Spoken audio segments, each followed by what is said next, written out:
Let's talk about the magnification from the chapter light. Magnification क्या होता है? Magnification is कि कितना चेंज आया है हमारा इमेज में, इमेज के साइज में, कि वो डिमिनिश हुआ है या एनलार्ज हुआ है, उससे हमें पता चलता है from the magnitude of magnification m. अगर हमारा m ग्रेटर देन 1 है, m इफ केस 1 लेते हैं हम, m is greater than 1, then image क्या हुई है? तो h2 upon h1 is greater than 1. This mean h2 is greater than h1. h2 here is the size of image, h1 is size of object. ठीक है, height of object.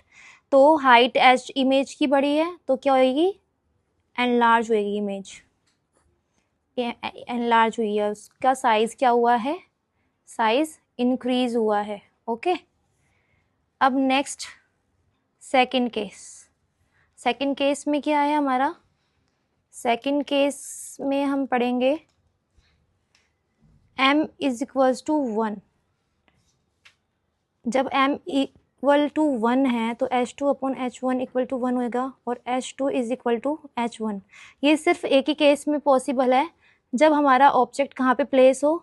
Object placed at C, centre of curvature.